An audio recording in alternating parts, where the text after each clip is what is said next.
ನಮಸ್ಕಾರ. ವಿಶ್ವವಾಣಿ ಟಿವಿಗೆ ಸ್ವಾಗತ. ಸಂಸತ್ತಿನಲ್ಲಿ ಒಂದು ಇಡೀ ದಿನ ಚರ್ಚೆಯ ಬಳಿಕ ವಕ್ಫ್ ತಿದ್ದುಪಡಿ ವಿಧೇಯಕವನ್ನು ಅಂಗೀಕರಿಸಲಾಗಿದೆ. ಈ ವಿಧೇಯಕದ ಕುರಿತು ಪರವಿರೋಧದ ಗದ್ದಲವೇ ಉಂಟಾಗಿದೆ.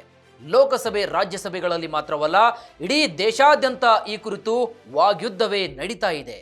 ಇದು ಮುಸ್ಲಿಮರ ಹಕ್ಕುಗಳನ್ನು ಕಿತ್ತುಕೊಳ್ಳುತ್ತೆ ಅಂತ ವಕ್ಫ್ ಕಾಯ್ದೆ ತಿದ್ದುಪಡಿಯನ್ನು ವಿರೋಧಿಸುವವರು ಹೇಳ್ತಾ ಇದ್ದಾರೆ. ಆದರೆ ಇದು ಮುಸ್ಲಿಮರ ಹಕ್ಕುಗಳ ರಕ್ಷಣೆ ಮಾಡುತ್ತೆ ಅಂತ ವಿಧೇಯಕವನ್ನು ಮಂಡಿಸಿರುವಂತಹ ಬಿಜೆಪಿಯವರು ಮತ್ತೊಂದು ಕಡೆ ಹೇಳ್ತಿದ್ದಾರೆ. ಹಾಗಾದರೆ ಯಾವುದು ಸತ್ಯ? ಏನಿದು ವಕ್ಫ್ ಕಾಯ್ದೆ? ಯಾವಾಗ ಇದು ಜಾರಿಗೆ ಬಂತು? ಇದರಿಂದ ಮುಂದೆ ಯಾರಿಗೆ ಲಾಭ, ಯಾರಿಗೆ ನಷ್ಟ? ತಿದ್ದುಪಡಿ ಮಾಡ್ತಿರೋದು ಯಾಕೆ? ಎಲ್ಲವನ್ನು ಕೂಡ ಇಂಚಿಂಚು ಮಾಹಿತಿಯನ್ನು ಹೇಳ್ತೀವಿ. ಇದೇ ಇವತ್ತಿನ ವಿಶೇಷ. ವಕ್ಫ್ ಅತಿಕ್ರಮಕ್ಕೆ ಬ್ರೇಕ್. ನಾನು ವೀರೇಶ್ ಶಿವಾನಂದ್ ಅಂಬಿ. ವಕ್ಫ್ ಕಾಯ್ದೆಯನ್ನು ಭಾರತದ ಸಂಸತ್ತು 1954ರಲ್ಲಿ ಮೊದಲ ಬಾರಿಗೆ ಅಂಗೀಕರಿಸಿತ್ತು. ವಕ್ಫ್ ಎಂಬುದು ಅರೇಬಿಕ್ ಪದ. ಇದರ ಅರ್ಥ ನಿಲ್ಲಿಸುವುದು ಅಥವಾ ಶರಣಾಗುವುದು ಎಂದರ್ಥ. ವಕ್ಫ್ ಕಾಯ್ದೆ 1995ರ ಪ್ರಕಾರ ವಕ್ಫ್ ಎಂಬುದು ಮುಸ್ಲಿಂ ಕಾನೂನಿನಿಂದ ಪವಿತ್ರ, ಧಾರ್ಮಿಕ ಅಥವಾ ದತ್ತಿ ಅಂತ ಗುರುತಿಸಲ್ಪಟ್ಟಂತಹ ವ್ಯಕ್ತಿ ಅಥವಾ ಸಂಸ್ಥೆಗೆ ನೀಡಲಾಗಿರುವಂತಹ ಒಂದು ಚರ ಅಥವಾ ಸ್ಥಿರ ಆಸ್ತಿಯ ಶಾಶ್ವತ ಸಮರ್ಪಣೆಯಾಗಿದೆ. ಇದು ವಕ್ಫ್ ಆಸ್ತಿಗಳು ಮತ್ತು ಧಾರ್ಮಿಕ ಸಂಸ್ಥೆಗಳ ನಿರ್ವಹಣೆಗಾಗಿ ಮಾಡಿದಂತಹ ಒಂದು ಸುವ್ಯವಸ್ಥಿತವಾದಂತಹ ಕಾನೂನಾಗಿದೆ. ಅದರ ನಂತರ 1995ರಲ್ಲಿ ಈ ಕಾನೂನಿಗೆ ತಿದ್ದುಪಡಿ ಮಾಡಲಾಯಿತು. ಇದರ ನಂತರ 2013ರಲ್ಲಿ ಕೂಡ ತಿದ್ದುಪಡಿ ಮಾಡಲಾಗಿದೆ. ಇದು ವಕ್ಫ್ ಮಂಡಳಿಯ ಹಕ್ಕುಗಳನ್ನು ಮತ್ತಷ್ಟು ಬಲಪಡಿಸಿತು. ವಕ್ಫ್ನ ಉತ್ತಮ ಆಡಳಿತ ಮತ್ತು ಕೇಂದ್ರ ವಕ್ಫ್ ಕೌನ್ಸಿಲ್ ಸ್ಥಾಪನೆಗಾಗಿ ವಕ್ಫ್ ಕಾಯ್ದೆ 1995 ಜಾರಿಗೆ ತರಲಾಯಿತು. ಇನ್ನು ಈ ಕಾಯ್ದೆಯ ಮೂಲಕ ವಕ್ಫ್ ರಾಜ್ಯ ಮತ್ತು ಕೇಂದ್ರಾಡಳಿತ ಪ್ರದೇಶಗಳಲ್ಲಿ ಕೇಂದ್ರಾಡಳಿತ ಪ್ರದೇಶವನ್ನು ಹಿಡಿದುಕೊಂಡು ವಕ್ಫ್ ಮಂಡಳಿಯನ್ನು ಸ್ಥಾಪಿಸಲಾಯಿತು. ಇನ್ನು ಇದರ ಪ್ರಕಾರ ಔಕಾಫ್ ಆದಾಯವನ್ನು ಔಕಾಫನ್ನು ರಚಿಸಲಾದಂತಹ ಉದ್ದೇಶಗಳಿಗೆ ಬಳಸಬೇಕು. ಇಲ್ಲಿ ಔಕಾಫ್ ಅಂದರೆ ದೇಣಿಗೆ ನೀಡಿದಂತಹ ಒಂದು ಆಸ್ತಿ. ಹೀಗೆ ಬಳಸೋದನ್ನು ಮಂಡಳಿಯು ಖಚಿತಪಡಿಸಿಕೊಳ್ಳಬೇಕು. ಇದಲ್ಲದೆ ವಕ್ಫ್ ಮಂಡಳಿಯ ಕೆಲಸ ಶಾಲಾ ಕಾಲೇಜುಗಳು, ಆಸ್ಪತ್ರೆಗಳು ಮತ್ತು ಮುಜಾಫಿರ್ ಖಾನಾಗಳಿಗೆ, ಸಮಾಜ ಕಲ್ಯಾಣ ಇಲಾಖೆಗಳಿಗೆ ಸಹಾಯ ಮಾಡುವುದು ಹಾಗೂ ಇಲ್ಲಿ ದರ್ಗಾಗಳಿಗೆ ದೇಣಿಗೆಯನ್ನು ನೀಡುವುದು. ಪ್ರಸ್ತುತ ಭಾರತದಲ್ಲಿ ಸುಮಾರು 30 ವಕ್ಫ್ ಮಂಡಳಿಗಳಿವೆ. ಈ ವಕ್ಫ್ ಮಂಡಳಿಗಳೊಂದಿಗೆ ಸಮನ್ವಯವನ್ನು ಸಾಧಿಸಲು ಕೇಂದ್ರೀಯ ವಕ್ಫ್ ಕೌನ್ಸಿಲ್ ಅನ್ನು ರಚಿಸಲಾಗಿದೆ. ಹಾಗಾದರೆ ವೀಕ್ಷಕರೇ, ಈಗ ಸಮಸ್ಯೆ ಬಂದಿರುವುದು ಎಲ್ಲಿ, ಯಾವಾಗ, ಯಾಕೆ ಬರ್ತಾ ಇದೆ ಅಂತ ನೋಡಿದಾಗ ವಕ್ಫ್ ಆಸ್ತಿಗಳು ದುರ್ಬಳಕೆ ಆಗ್ತಾ ಇವೆ ಎನ್ನುವುದು ಒಂದು ಬಲವಾದ ಆರೋಪ. ಜೊತೆಗೆ ಪ್ರಮುಖ ಆರೋಪ ಅಂತಂದ್ರೆ ತನ್ನದೇ ಅಲ್ಲದಂತಹ ಆಸ್ತಿಗಳನ್ನ ವಕ್ಫ್ ತನ್ನದು ಅಂತ ಹೇಳಿಕೊಳ್ತಾ ಇರುವುದು ಮತ್ತೊಂದು ಗುರುತರವಾದಂತಹ ಆರೋಪ.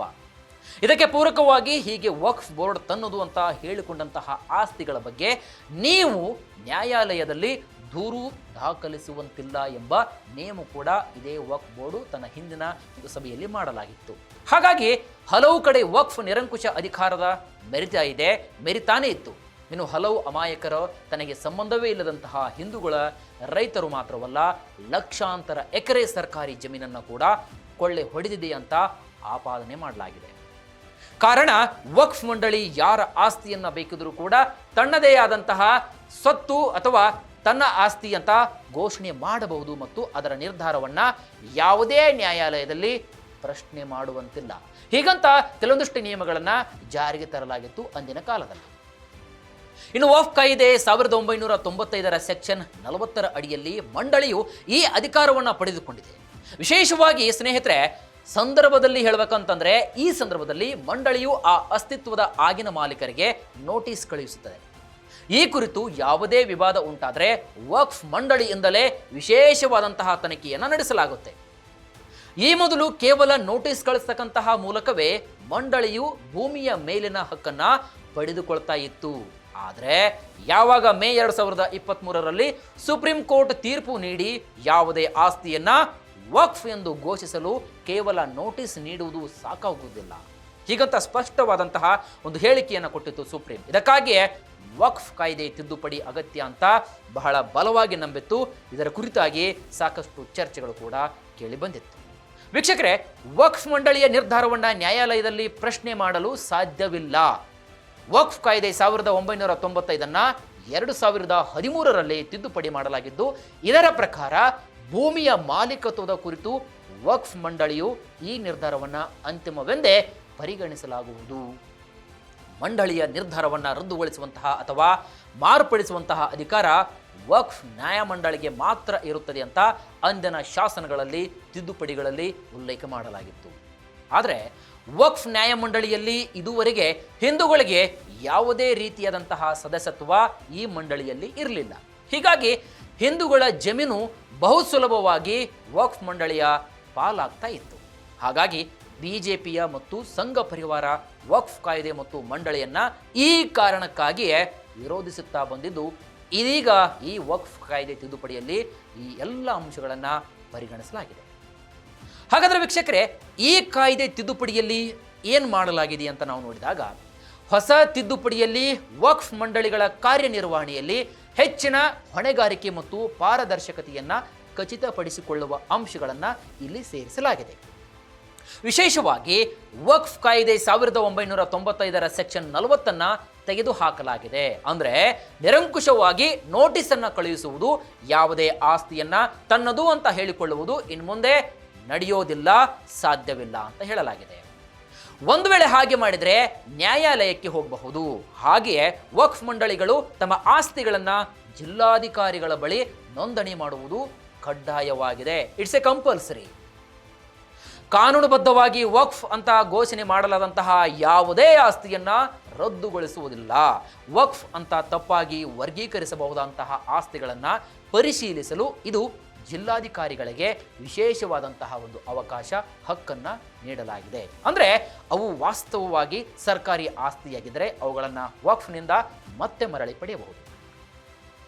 ಇನ್ನು ಇನ್ನೊಂದು ಪ್ರಮುಖ ಅಂಶ ಏನಪ್ಪಾ ಅಂತಂದ್ರೆ, ವಕ್ಫ್ ಮಂಡಳಿಗಳಲ್ಲಿ ಮುಸ್ಲಿಮೇತರ ಸದಸ್ಯರು ಕೂಡ ಇರಬೇಕು, ಆದರೆ ಅವರು ಬಹುಮತ ಹೊಂದಿರುವುದಿಲ್ಲ. ಇದು ವಿಶೇಷವಾಗಿರ್ತಕ್ಕಂತಹ ಗಮನಿಸುವ ಒಂದು ಅಂಶ. ಮಸೂದೆಯು ಕೇಂದ್ರ ವಕ್ಫ್ ಮಂಡಳಿ ಮತ್ತು ರಾಜ್ಯ ಮಂಡಳಿಯಲ್ಲಿ ಕನಿಷ್ಠ 2 ಸದಸ್ಯರು ಮುಸ್ಲಿಮೇತರರಾಗಿ, ಅಂದರೆ ಮುಸ್ಲಿಂ ಅಲ್ಲದ ಯಾವುದೇ ಒಂದು ಸಮುದಾಯದ ಸದಸ್ಯರು ಈ ಒಂದು ಮಂಡಳಿಯಲ್ಲಿ ಇರಬೇಕು ಅಂತ ಹೇಳಲಾಗಿದೆ. ಕೇಂದ್ರ ವಕ್ಫ್ ಕೌನ್ಸಿಲ್ನಲ್ಲಿ 22 ಸದಸ್ಯರಲ್ಲಿ ಕೇಂದ್ರದ ವಕ್ಫ್ ಕೌನ್ಸಿಲ್ನಲ್ಲಿ 22 ಸದಸ್ಯರಲ್ಲಿ 2 ಮುಸ್ಲಿಮೇತರರಾಗಿರಬಹುದು. ರಾಜ್ಯ ವಕ್ಫ್ ಕೌನ್ಸಿಲ್ನಲ್ಲಿ 11 ಸದಸ್ಯರಲ್ಲಿ 2 ಮುಸ್ಲಿಮೇತರರಾಗಿರ್ತಕ್ಕಂತಹ ಸದಸ್ಯರು ಇರಲೇಬೇಕು.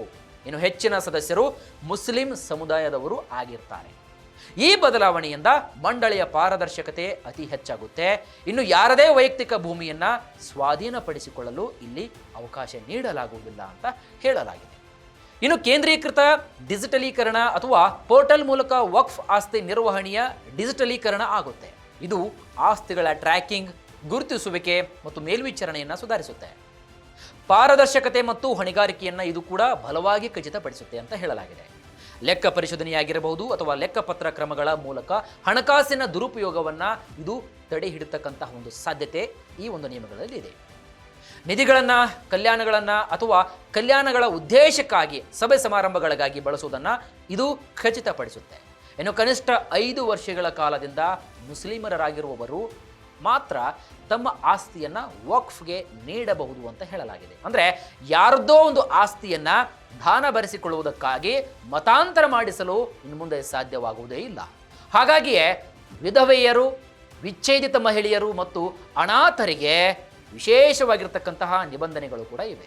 ಇವರು ವಕ್ಫ್ಗೆ ಆಸ್ತಿ ಸಮರ್ಪಣೆಗೆ ಮೊದಲು ಮಹಿಳೆಯರು ತಮ್ಮ ಉತ್ತರಾಧಿಕಾರತ್ವವನ್ನು ಅಥವಾ ತಮ್ಮ ಉತ್ತರಾಧಿಕಾರಿಯನ್ನು ಪಡೆದಿರಬೇಕಾಗತ್ತೆ. ಅಂದರೆ ಇವರಿಂದ ಬಲವಂತವಾಗಿ ವಕ್ಫ್ಗೆ ಆಸ್ತಿಯನ್ನು ಬರೆಸಿಕೊಳ್ಳುವ ಹಾಗಿಲ್ಲ. ಹಾಗಂತ ತಿದ್ದುಪಡಿಯಲ್ಲಿ ಮಂಡನೆ ಮಾಡಲಾಗಿದೆ. ಹೀಗೆ ಹೊಸ ವಕ್ಫ್ ತಿದ್ದುಪಡಿ ಕಾಯ್ದೆಯನ್ನು ಲೋಕಸಭೆಯಲ್ಲಿ ಸತತ 1 ಅಲ್ಲ 2 ಅಲ್ಲ 3 ಅಲ್ಲ 14 ಗಂಟೆಗಳ ಕಾಲ ಸುದೀರ್ಘವಾಗಿ ಚರ್ಚೆ ಮಾಡಲಾಗಿದ್ದು, ಹಿರಿಯರ ಸದನ ಅಂದರೆ ರಾಜ್ಯಸಭೆಯಲ್ಲೂ ಕೂಡ ಚರ್ಚಿಸಲಾಗ್ತಾ ಇದೆ.